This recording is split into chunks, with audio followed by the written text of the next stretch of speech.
जींद में रविवार को कुछ ऐसा मिला जिसने सभी के होश फाख्ता कर दिए। दरअसल एक तालाब की खुदाई के दौरान यहां नर कंकाल मिला, जिससे इलाके में सनसनी फैल गई। यहां एक के बाद एक करीब 10 नर कंकाल मिले हैं। जैसे ही ये नर कंकाल और पुराने मटके मिले, तुरंत खुदाई का काम रोक दिया गया।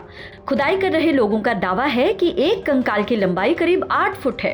कंकाल के साथ जबड़ा भी मिला है, जो आम आदमी से काफी बड़ा है। इसकी जानकारी स्थानीय पुलिस को दी गई, जिसके बाद प्रशासनिक टीम ने मौके पर पहुंचकर कार्रवाई की। तस्वीरों में आप देख सकते हैं कि किस तरह से कंकाल बरामद हुए हैं। जानकारी के मुताबिक जींद में जुलाना क्षेत्र के गांव देवरड़ में मनरेगा के तहत तालाब के सौंदर्यीकरण का काम चल रहा है। तालाब को गहरा किया जाना है। इसमें करीब 85 मजदूर लगे हुए हैं। रविवार को मजदूर रोजाना की तरह काम में लगे हुए थे और तालाब की खुदाई में निकल रही मिट्टी को बाहर फेंक रहे थे। इसी दौरान एक मजदूर को मिट्टी में हड्डी दिखाई दी। जब उस हड्डी को ठीक से देखा तो पता चला कि वो तो इंसान की हड्डियां थी। उस मजदूर ने फौरन इसकी सूचना ठेकेदार को दी। इसके बाद उसी स्थान पर और खुदाई की गई तो लगातार हड्डियां मिलती चली गई। ये देखते हुए मजदूरों ने मौके पर काम बंद कर दिया और सभी एक जगह जमा होकर मिट्टी से निकल रही हड्डियों को ही देखते रहे। थोड़ी देर तक वहां हड्डियों का ढेर लग गया। इसमें मानव शरीर के हर अंग की हड्डियां थी। इससे अंदाजा लगाया गया कि ये पूरे मानव कंकाल हैं। इसमें हाथ, पैर, छाती और खोपड़ी की हड्डियां हैं। नर कंकाल देखकर मजदूर बुरी तरह डर गए। इसकी सूचना block development and panchayat officer यानी BDPO को दी गई।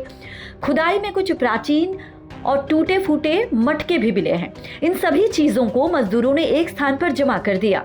मजदूरों ने दावा किया है कि एक नर कंकाल की लंबाई तो करीब 7 से 8 फुट होगी।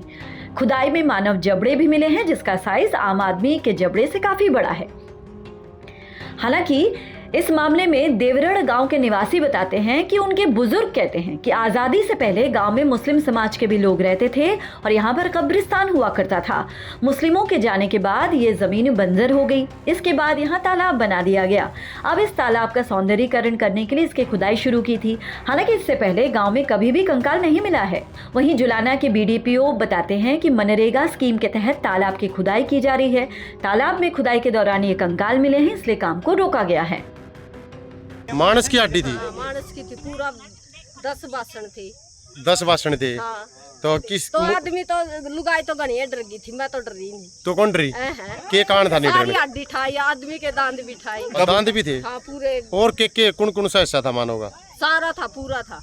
पूरा मतलब खोपड़ी खापड़ी पैर खोपड़ी थी, मड़ी सी तड़की थी। मैं बोलिया था आदमी खोपड़ी है। अच्छा। फिर वो फुलकुआर आ गया। तो आपको कैसे पता चला कि ये मानव की खोपड़ी है? वो हाथ था ना पूरा और खोपड़ी थी। अच्छा, खोपड़ी। अच्छा, कब मिली है ये खोपड़ी जो है? 10 दिन के बाद ना, 10 दिन पर मिला। ये जानकारी दी। सर जी, आप ये मटका उठाए हुए हैं, किस तरह मटका, कहाँ मिला है? ये मटका यहाँ पे खुदाई के दौरान मिला और नरकंकाल इसके साथ मिला था। नरकंकाल बता रहे हैं इसकी? वो लगभग होगा 7 फीट के आसपास का लंबा, लेटे हुई मुद्रा में था। जी जी। वो पैमाइश तो उसकी कुछ इंचों में की तो नहीं। दिशा के हिसाब से बात की जाए तो किस दिशा में पैर थे? वो किस उसके दिशा में दक्षिण दिशा में पैर थे और वो उस तरफ दूसरी तरफ सिर था और यूं करके हाथ करके वो ऐसा लेटा हुआ बता। अच्छा, और भी कंकाल मिले कहीं? हाँ, और भी काफी कंकाल मिले हैं यहाँ पे। तो कंकालों के कम से कम DNA जांच करवा के ये पता चल जाए कि भाई ये कितने पुराने हैं, ताकि गांव के इतिहास का पता चले। आज इस मामले में ये अपडेट है कि मौके पर जाकर इसकी जांच की जाएगी और उसके बाद ही दोबारा काम शुरू किया जाएगा। गौरतलब है कि जुलाना क्षेत्र के गांव देवरड़ में श्याम जी का मंदिर है। पौराणिक कथाओं के अनुसार महाभारत काल में कौरवों और पांडवों के कुल गुरु द्रोणाचार्य ने गांव में तपस्या की थी। उन्हीं के नाम से गांव का प्रारंभिक नाम द्रोणागढ़ पड़ा था। बाद में गांव का नाम देवरड़ कर दिया गया। गांव लगभग 700 साल पहले बसाया गया था। गांव बसने से पहले ही मंदिर बना हुआ था। मंदिर के पास एक तालाब बना हुआ था जो आज भी मौजूद है, लेकिन समय परिवर्तन बदलाव के चलते तालाब की जगह अब कुंड बना दिया गया है। जींद से सुनील पवार के साथ bureau input, PTC news, Haryana.